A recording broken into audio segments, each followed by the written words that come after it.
Check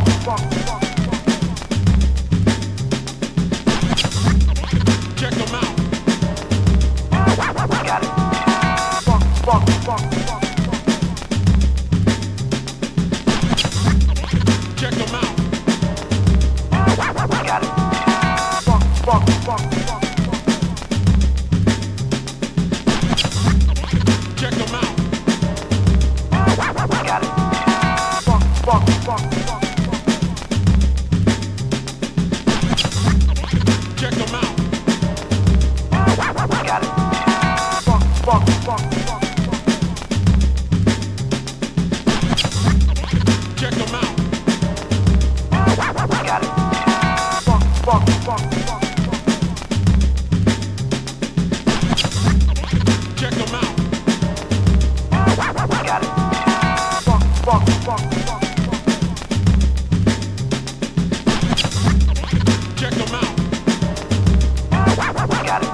Testing, testing, 1, 2.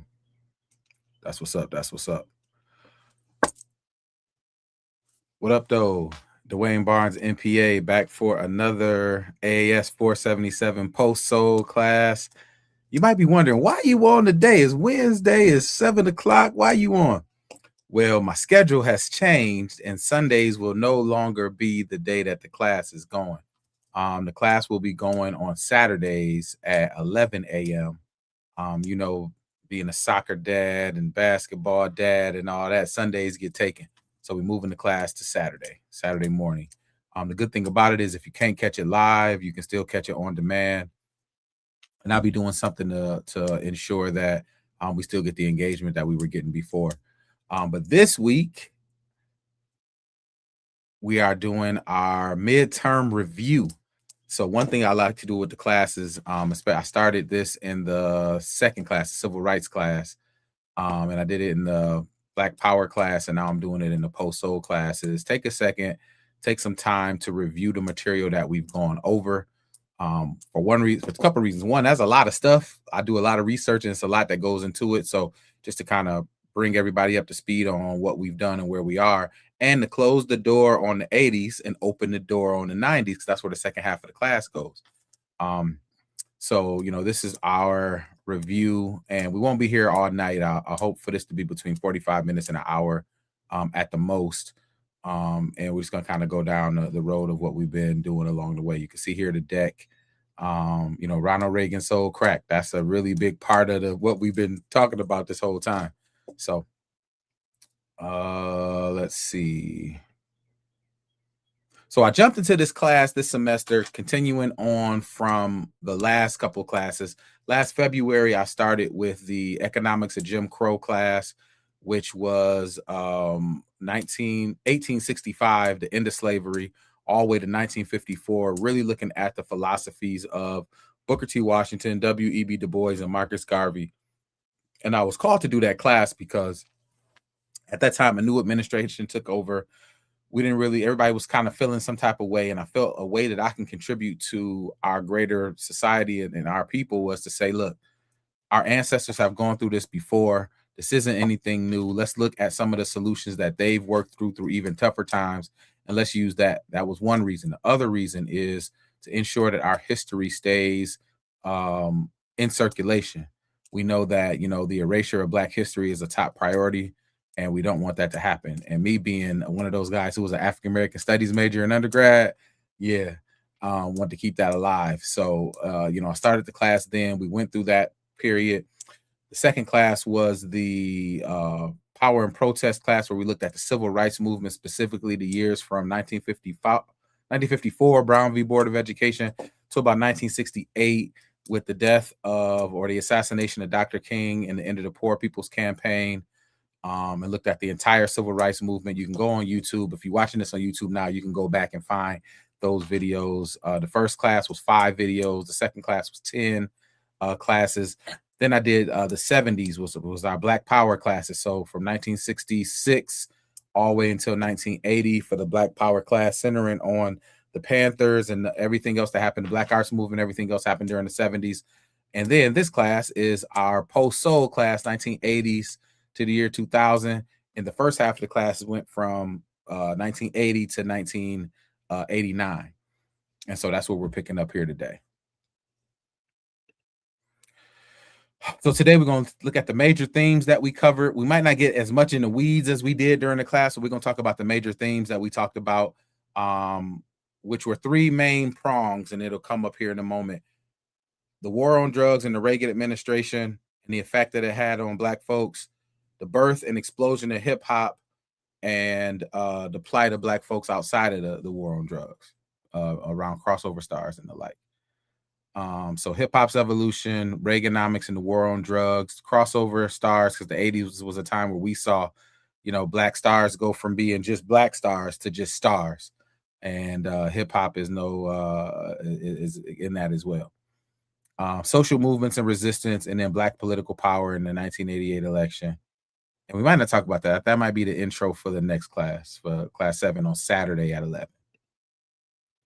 So the 80s was a paradox, a cultural ascent amid structural assault. It was known as the Afterlife of Slavery Framework, a decade where the contradictions between the cultural prominence but systemic oppression. It was unprecedented cultural influence from movies, fashion, TV, music, and the like. But our political plight, while it moved forward, it wasn't as poignant as it was in the 60s and 70s. So it was harder to find the enemies, easier to find the entertainment. And then the structural racism through policy. We'll talk a lot more about that. And the three coordinated forces, Reaganomics, war on drugs, and deindustrialization that kind of shaped that. So in this class, I've been weaving three main themes together.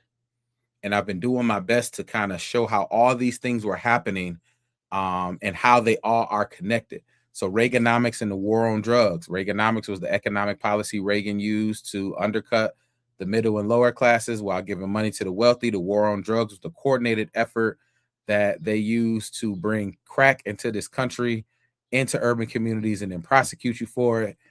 The hip hop revolution, it went from park jams in the 70s to by the time you get to 1989 on the verge of being the music in America, the dominant form of music. And a lot came with that, good and bad. And then the plight of Black folks. What were we up to socially, politically, economically, culturally during that time? And, we'll talk about how we got there. And so we got to start here. This is the class, last class, it was the Panthers. This one is hip hop. Hip hop is our starting point. And here you see some of the founders, from Cornbread, who started graffiti, to DJ Coke LaRock, who was the first MC, to Disco King Mario, to DJ Hollywood. All of these guys who, before Bambaataa and Herc and Flash and them was doing it, people in the 70s who were laying the foundation. Even in the 60s, you see what Cornbread here at the top. So let's talk about the founding of hip hop. And we talked about this between 70 and 79. And I made one error here. I made the error, and it looked like Jay-Z made the error too when he's talking about it. It's not 4 elements of hip hop, it's 5 elements of hip hop. But the DJs who were the party starters back in those block parties and park jam era, MCs, break dancers, and graffiti artists. This era was a very interesting era in that coming off of disco and funk, you had a different thing brewing in the Bronx and in the boroughs of New York. We talked about how some people said it started in Brooklyn, some people started in Queens, some people said it started in the Bronx. But wherever it started, these were the elements that came along with it. And one thing that really separated that time was you had disco DJs who would, rock a party with the happening disco music, but then you had it grow and transform into the breakbeat DJs. So you took the part of the song that was the breakbeat. We looked at Funky Drummer as one of them. So the beat come on for a couple seconds on the song,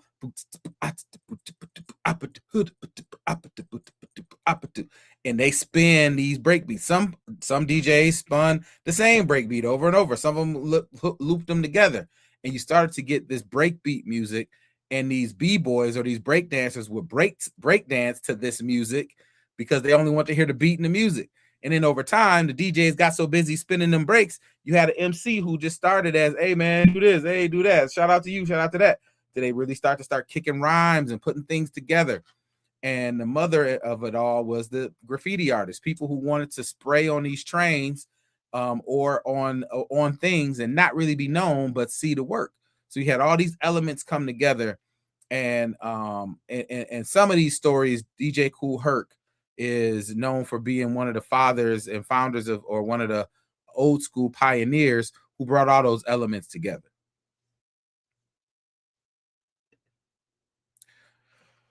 I said this was the plug. Sylvia Robinson, she commercialized the movement. She was the co-CEO of Sugar Hill Records and produced the first hip hop record, which was Sugar Hill Gang, Rapper's Delight. The hip hop, hibbit to hibbit to the hibbit to the bit up jump, the rhythm to the boogie to beat. We heard it all.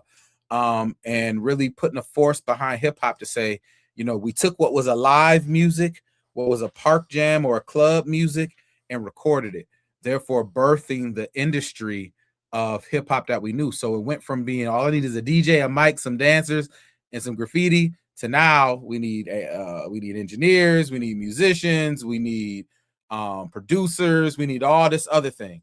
And so Rapper's Delight was the first, record to go top 40 with hip hop, specifically for the culture. So that was 1979. So that took us from the park jams.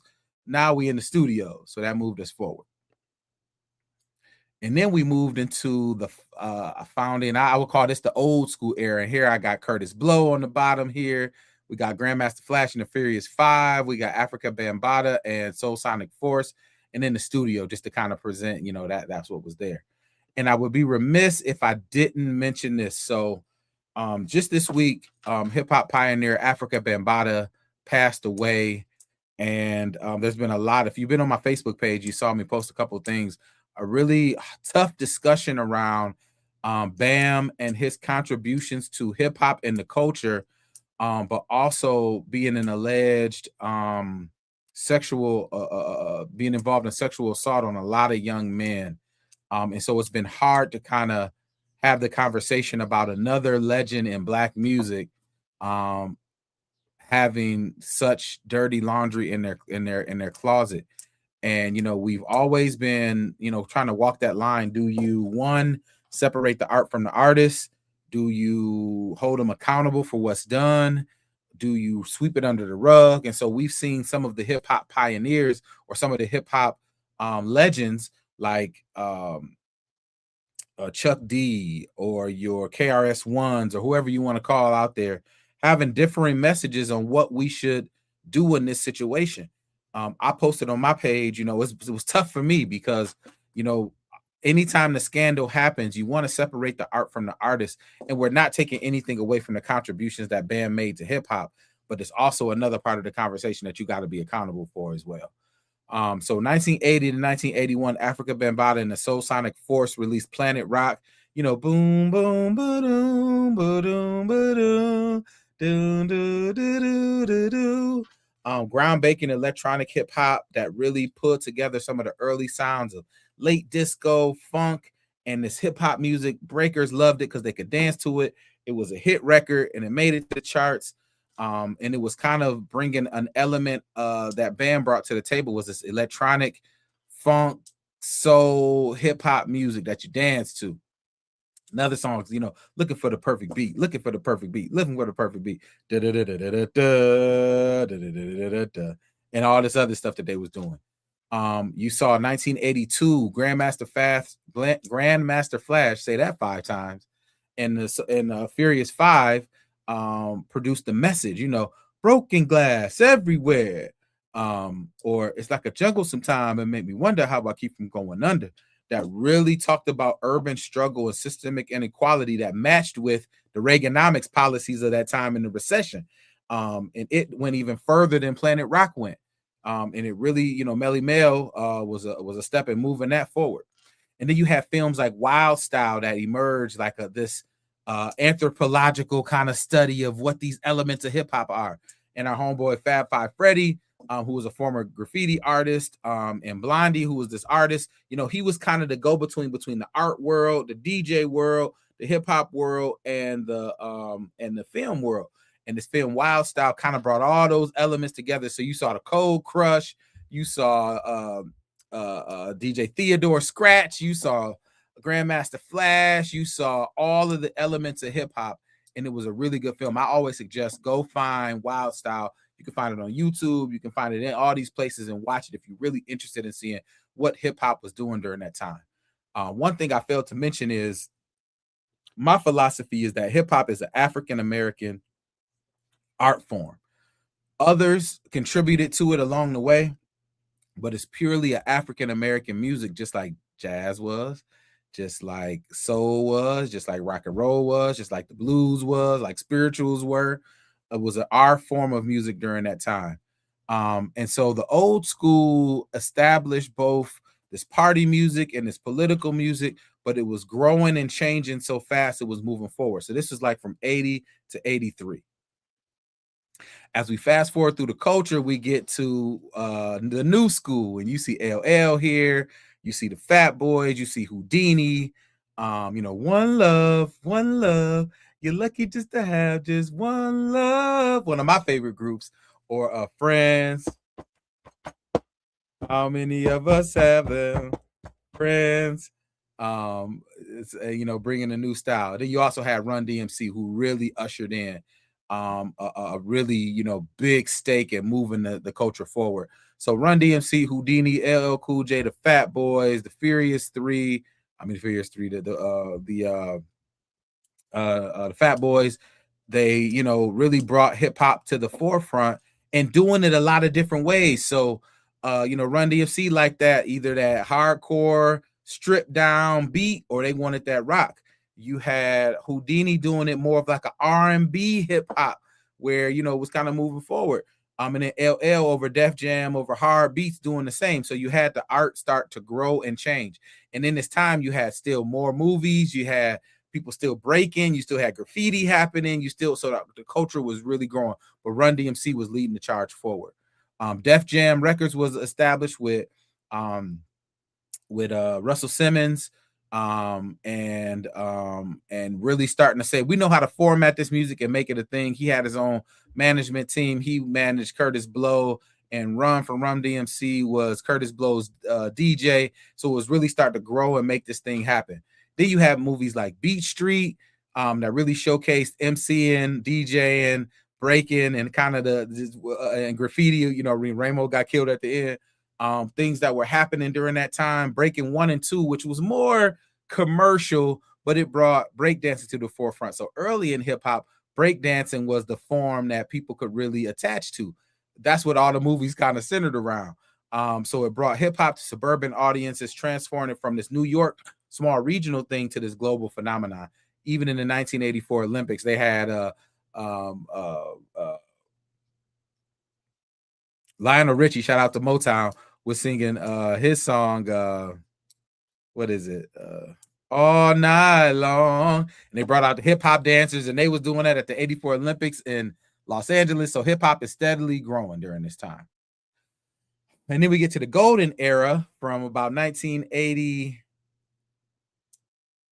Let me go back. Did I miss something here? Nope, 83 to 86, because Run DMC took it to the heights, Walk This Way with Aerosmith, and really brought hip hop to the front. And then you have what we call the golden era. And I put these albums up because it just represents the differentiation that was happening during hip hop. You got Public Enemy, NWA, Slick Rick, you got Ultramatic MCs, you got Salt and Pepper, EPMD, KRS-One, Big Daddy Kane, you got Eazy-E, Marley Marr, shout out to Marley Marr, Biz Markie, Too Short, Run DMC, Jazzy Jeff and the Fresh Prince. You got MC Shan, Audio 2, Schoolie D, Kid and Play, Salt and Pepper. So many different kind of acts that's happening. So you call it the golden era for a couple of reasons. One, hip hop was exposed, but then also you had so many different styles. I call it mad styles that you had during that time. And so, definitely led the early part of it by the intellectual revolution. Public Enemy in the Bomb Squad, with their sample heavy production, changed the way hip hop music was produced and made. Boogie Down Productions with KRS-One, also, sample based music. The Teacher, putting us on game. Eric B and Rakim, elevated lyricism to poetry and art and geometry. And then you had the different crews. You had the Juice Crew with Big Daddy Kane and Marley Marr and Biz Markie. You had the Hit Squad, EPMD. You had Native Tongues, which would eventually end up being, Queen Latifah, De La Soul, Tribe Called Quest, the Jungle Brothers, and the like. And all of this music really growing and changing. And Moni Love growing and changing over that time. And the art of the music was changing as well. So not only was it vehicles being born and new music's being born, but you also had the art. So remember, first we started with just DJs, breakdancing in the park with MCs. Well, now it's the growth of the producer. So now producers are here producing these beats. And one thing that hip hop is known for, and what we did, is we jack shit. So I'm gonna take the bass from here, the drums from here, the chorus from here, and I'm gonna put it all together like a puzzle and change the way music is done. And so that's what was happening during this time. And then hip hop started to grow some legs. And here you see Sir Mix-a-Lot, Too Short, MC Hammer, Ice-T. Hip hop was making its way in the late 80s to the West Coast. And the West Coast started to have something to say. And so the part two of the golden era, especially in my class, was 87 to 89 West Coast expansion. Ice-T, not a pioneer gangster rap, the pioneer West Coast gangster rap. East Coast gangster rap was started by a gentleman named Schoolie D. And going back, if you go back listen to some Biggie stuff, you'll hear where he was inspired by Schoolie D. Sir Mix-a-Lot bringing the sound from Seattle. My posse's on Broadway, bringing the flow.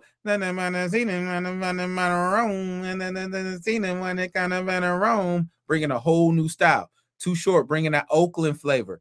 And then, NWA bringing that LA straight out of Compton flavor. And we talked about them as being one of the more influential acts because it really started to pave the way towards a new gangster rap form of hip hop that would take over here in the very near future. So geography was moving. Hip hop goes national, not just New York no more, not a phenomenon, not just a cut in the bag, a cut in the rug music. It was a music that was starting to be a force. These artists are starting to sell records, go on tour, book shows, and make themselves known. And as it grew, the production, like I mentioned, became sample heavy. Marley Marv, the Bomb Squad from Public Enemy, Prince Paul with the Daisy movement, taking these samples like we don't give a fuck what it is. Take the sample, I like it, put it over a breakbeat, and that's the song. We will see later how it got us in a little bit of trouble. The Fresh Fest tour, 1985-86. The big artists, Run DMC, Houdini, the Fat Boys, break dancers all went out, and the tour made over $3 million. So now hip hop is really growing, along with those movies, is growing into this force. And so I talked about kind of two things. One, it was the art versus the industry. The industry is who's number one, who's selling the most records, who's most important. But the artist, how is the culture moving forward? MCing, DJing, graffiti, breakdance, and knowledge. A big proponent of how it moved was Yo MTV Raps.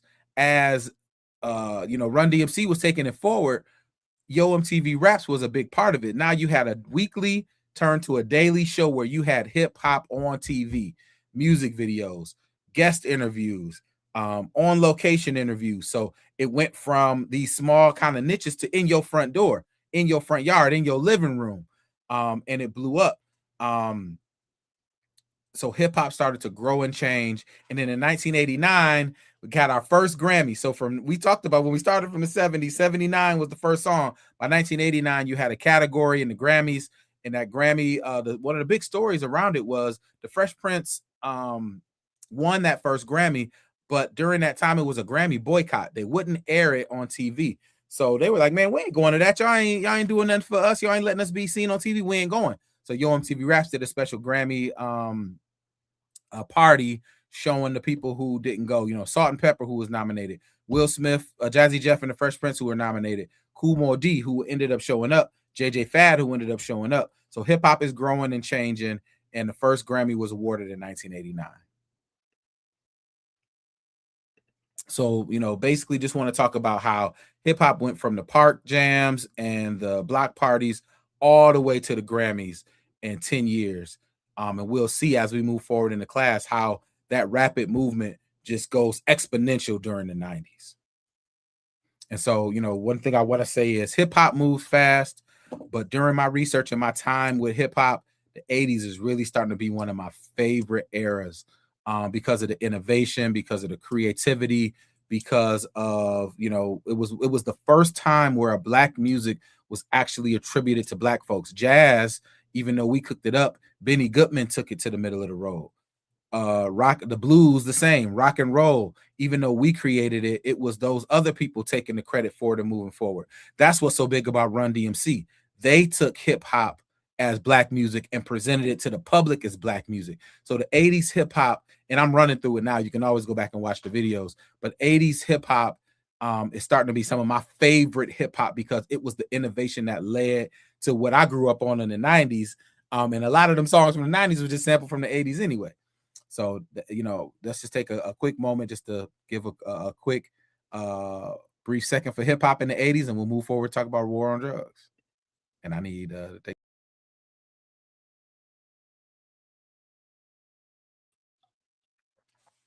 all right, so here we go. The 80s, Reaganomics and the war on drugs. Let's jump in. So when I talk about Reaganomics and the war on drugs, I'm talking about two different things, but they were connected. Reaganomics was the economic policy used by Ronald Reagan. He came into office in 1981. In 1980, he ran against Carter, who was the president from 1977. We talked about him just a bit in the Black Power class. And so he came with a couple of ambitions: tax cuts to the wealthy and trickle down economics. That just basically means we cut at the top, they'll invest the money, and it'll give jobs, and people can get it on down the line. Deregulation. He deregulated companies to ensure that there was less oversight and more opportunities for entrepreneurship and capitalism to take its place. The deindustrialization, the jobs and the opportunities through factory work were changing because the world was getting flatter. We were doing more business with internationally. And so it caused a problem for recession and employment and inflation in the United States. So the outcome was trickle-down economics, a failed wealth-centered top-down strategy where poverty increased at the bottom. Kind of sound like what we're going through now, right? Same kind of playbook. So that's Reaganomics in a nutshell. And then the war on drugs. The war on drugs, I call a coordinated effort by the American government to allow for drugs to be smuggled into the country through the Iran-Contra scandal. And you put laws in place so when these people who don't got jobs and opportunities start to sell this stuff, you could throw them in prison. If you really want to get a better look at this, look at the New Jim Crow by Erica Alexander. Or if you go on YouTube, there's a free version of the 13th documentary where you can kind of get a brief on this, or you can go back to my class and watch it, but it's very interesting. The war on drugs was really a concentration of laws and scandal, like the 1984 Crime Control Act, which expanded federal criminal penalties and strengthened law enforcement powers, setting a new groundwork for aggressive drug prosecution. The 1986 Anti-Drug Abuse Law, or the Len Bias Law, if you remember that time, Len Bias was coming out of college, a college phenom. He ended up being the second pick in the draft to the world champion Boston Celtics, and was going to take the Larry Bird legacy on. But what it did, it created a devastating 100-to-1 sentencing disparity between crack and cocaine. So you would need 100 times more of cocaine to get the same result or get the same conviction that you would get going to prison for crack. And that was definitely targeted to Black communities, Black and brown communities. Despite nearly identical pharmaceutical properties, they wanted to make sure that this cheap version of crack that was going on in urban communities, but was spreading around the country as well, that you really penalize those Black and brown folks who were selling it, and a lot of them were Black. They followed that up with the 1988 Anti-Drug Abuse Act, which, among other things, further marginalized drug militarized drug enforcement agencies, expanded the arrest and incarceration powers in the name of the war on drugs.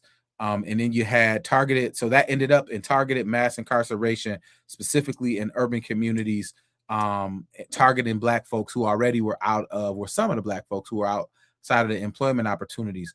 And we can't talk about that without the Iran-Contra scandal. So in essence, the Iran-Contra scandal was a scandal where America sold arms to Iran to get hostages back and to put money into the pockets of these rebels in Nicaragua, because they were fighting against what they called a communist government down in Nicaragua. Well, what you found was when the reports came out, you saw that the money that was going towards the money from the sales for Iraq, which it was a weapons embargo, so we shouldn't have been selling to them in the first place, went to these rebels in Nicaragua. And the way the Nicaraguans were funding the other part of their wars, they were smuggling drugs into the United States through California, through Houston, through Mexico, through Miami, into the country. And because so much coke was coming in, it dropped the price so it could get a lot of places. and then it went from just snorting coke to freebase, which was the mother of crack, and then it became crack. So you had the government operation to bring this stuff in along with guns. And a report came out, the Kerry report came out and said that this did indeed happen. They said that the Americans didn't do this, or they didn't allow for the smuggling. They just maybe looked the other way. So you had a government operation. So you got these laws on the books because of you selling crack, but you brought crack illegally in this country, breaking the laws through weapons embargo with Iran and funding this group of rebels down in Nicaragua, and you brought it in. So they brought the drugs in. Jeezy said it on a song. First you get a nigga mail, then you throw him in jail. That's what they did. And that was the Iran-Contra scandal kind of in a nutshell. If you want to know more about it, you can go back to the classes right here on my YouTube page. But again, this is just the midterm. This is just to keep us rolling, baby. So let's take a step back. So we talked about the growth and the explosion of hip hop. We talked about the growth. We talked about the war on drugs and Reaganomics and how that impacted us. So that's part of the story. Other part of the story is the black crossover stars of the era. This era was meant with black crossover stars. Michael Jackson, Thriller, 1982 became the biggest selling album of all time, still to this day. And Bad in 1987, which didn't do as good as Thriller, but did better than everybody else. He revolutionized music videos, music, and the like. So Michael Jackson was one of the biggest stars. You had Prince, Purple Rain, the film and the soundtrack, which showcased the genre-defying genius, blending funk, rock, soul, and pop into a cultural phenomenon. And then he also had Sign of the Times. He also had the Batman soundtrack. He also had what was the album with Raspberry Beret? But he was one that didn't want the fame. Mike wanted the fame. He wanted the money and the music. He ain't want the fame. And so both of theirs, this is just an example of a couple of the people who came and jumped in. You also had Whitney Houston, Bill Cosby, a whole bunch of Michael Jordan, Magic Johnson, others that really played the crossover role really well. Eddie Murphy started in Saturday Night Live and by the end of the decade was putting, black movies together. So we're talking about the Saturday Night Live days, Beverly Hills Cop series, 48 Hours, Coming to America, my favorite, Harlem Nights. And he was one of those crossover stars. Bill Cosby, outside of his comedy stuff, we just talk about upper middle class families and the Cosby Show and A Different World that he put out, really set the stage for what the Buppy or upper middle class or the new black middle class was working on. You had Oprah Winfrey and Bryant Gumbel, who took the news and entertainment stages by storm, and Oprah starting to build her empire through film and through the Oprah Winfrey Show that was syndicated, knocking off Donahue and really making their way. You had Spike Lee and his independent filmmaking, Alice Walker and her writing, Whoopi Goldberg and her acting. So you had a lot of, and this is only a few. I didn't mention Janet Jackson. I didn't mention all everybody I could, Whitney Houston, all the other ones we could have mentioned. But it was a time where crossover black stars made you think that things were changing, but politically and socially, we still were in a fight with crack and the war on drugs. And then athletics, Magic Johnson, hey baby, who ran Showtime. In the 80s, they went to 8 of the 10 finals, winning 5 of them. And we'll talk about him more in the 1990s because he had a health scare that we're going to talk about that we didn't talk a lot about in this class when he was diagnosed with HIV. You had Michael Jordan emerge in that class of 1984. And his shoes were one of the main things you bought if you were selling that crack or you were aspiring to it. Dwayne Wayne wore the Jordans. Mookie and Do the Right Thing had the Jordans on. So you always saw the Jordans as a part of people were getting jacked for those Jordans and killed for them Jordans. And so becoming a phenomenon as well. And then Mike Tyson, the youngest heavyweight champion, dominated in the 80s and started to face some trouble in the 90s. We also had Carl Lewis, FloJo, among others who were really big mainstream stars, taking black athletics to another level, just as we saw with music, TV, and film as well. And then it was the new black middle class. So in addition to the athlete and the superstar class, you had this new black middle class of people called Buppies, people who went to college and became executives and lawyers and professionals who had a voice in what the politics and social economics looked like during that time. You had people who weren't hurting. Let's see, it was a meme going around. The sister from what's the Marvin Sapp's wife a couple weeks ago and on one of the things. Everybody ain't broke. Everybody ain't broke. I thought about them. Well, these are the people who wasn't broke. They was the new black middle class, new executives, professionals, lawyers, doctors, nonprofit leaders, etc., that had a new spin on what was going on during the 80s. So as much as we talked about how crack and all those other things was hurting, we had a group that was growing. It's about 20.1% of black folks at that time identified as Buffy's black urban professionals. A visible signal of the winds of the civil rights era, representing a new generation that was looking to take control. It was a song by Patti LaBelle. I got a new attitude. I always think about them when I think about that. Educated and professional people who went into corporate America and navigated and were successful. You think about the Cosby Show, upper mobile black families. One was a doctor, one was a lawyer. Think about the A Different World. These students, Kim was going to be a doctor. Dwayne was an engineer. Whitley studied art history. Ron was going to be a entrepreneur. Freddie was going to be a lawyer. So it was kind of represented this new kind of class of people who wasn't just who wasn't making their way of water, who wasn't experiencing temporary layoffs. It wasn't those people. It was people moving up.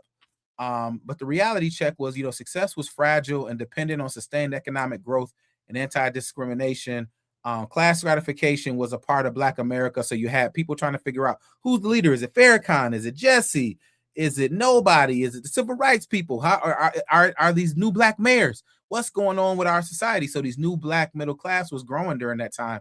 Like I mentioned earlier, it was only about 20%. And then you had the working class that was under siege. That's when we was talking about the deindustrialization and unemployment that was ravishing through Reaganomics, definitely early in the 80s. It was a couple of recessions, so people had it hard. It's like a jungle. It made me wonder how I keep from going under. That wasn't just music. That was real. We had songs by Run DMC. Hard Times, which was a cover of a Curtis Blow record, but it was tough.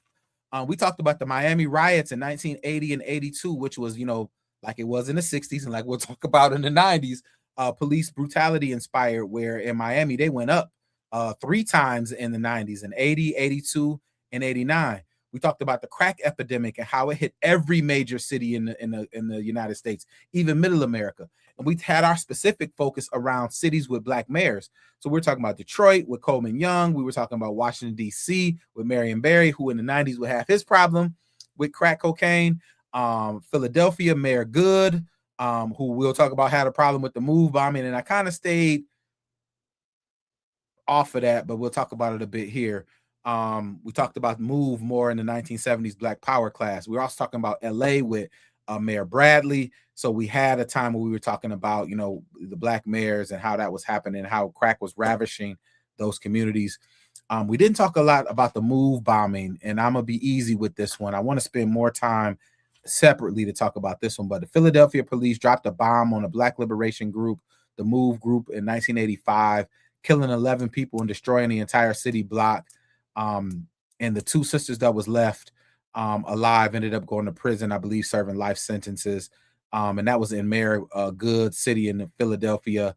And so that was a very tough and kind of final blow to that old school Black Power perspective. Also during this time, anti-affirmative action incidents are happening in the courts. Busing was big during this time. We saw how that was being stopped in Boston.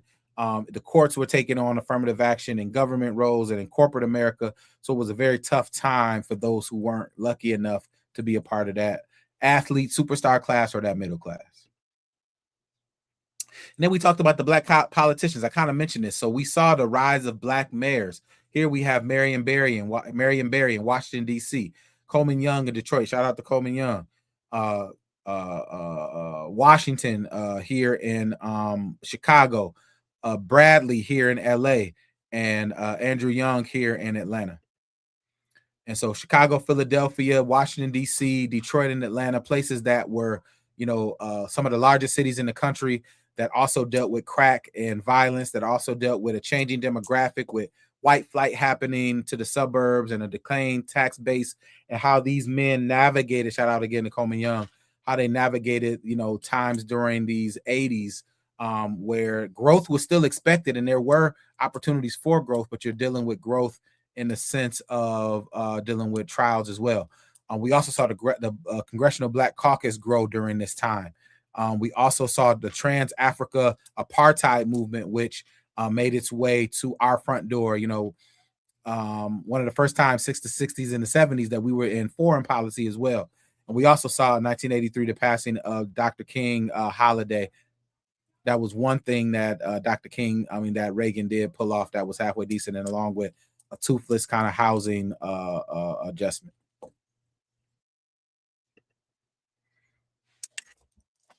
Let me take a quick break here. The second guy to drink some.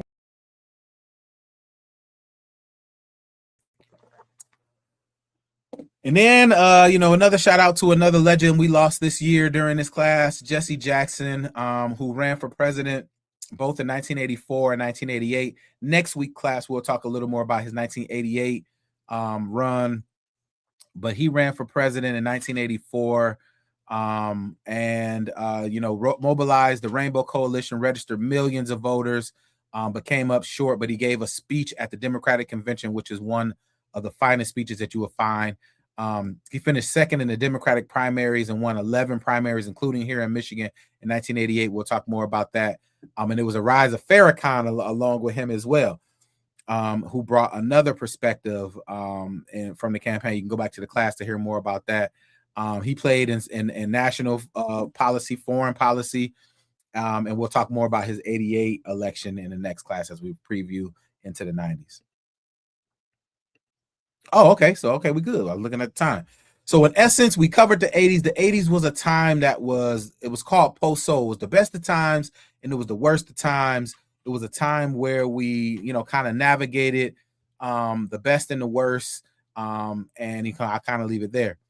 So as we move forward, we're going to be jumping into the 90s. Man, the 90s. What do the 90s got for us? So we're talking about the Bush years, the Clinton years. We're talking about the Rodney King incident, the LA riots in 1992, the O.J. Simpson case in 94, the Million Man March in 1995. We'll be talking about the crime bill, the Clinton crime bill in 1994. We'll be talking about the growth of hip hop as it went west and turned gangster. With Snoop Dogg and Dr. Dre. We'll talk about the East Coast, West Coast war between Pac and Biggie and how we lost both of those legends. And we went into our shiny suit or bling bling era where the South had something to say. So we're going to talk about so much as we get into the 90s. I can't wait to have that conversation. Week 7, which will be Saturday at 11 a.m. I call it You Can't Touch This. 1990 to 1991, we'll talk about hip-hop going mainstream with Vanilla Ice and Hammer leading the way. We'll talk about the war on hip-hop, the burgeoning war on hip-hop, around hip-hop sampling, around 2 Live Crew and what's going on in their lyrics. That'll be a constant part of our class moving forward. We'll talk about BET. Robert Johnson took BET public, the Rodney King incident, and we'll also talk about the growth and birth of Rap City. So that and a lot more in week 7 coming up. We're on our final stretch. We'll go from week 7, 8, 9, 10, and the final week 11. So we're going to go through this month and a little bit into May, and we'll be ready for our next part of this class. This was our midterm review. We went fast, but if you go to this YouTube page, you can go to AAS 477 post-soul week 1, 2, 3, 4, 5 and get caught up. And Saturday at 11, we'll be ready to move forward. I want to thank everybody for your time, your energy, and your attention to the class. We'll be back next on Saturday in a couple of days, and we'll keep it moving. All right. Peace.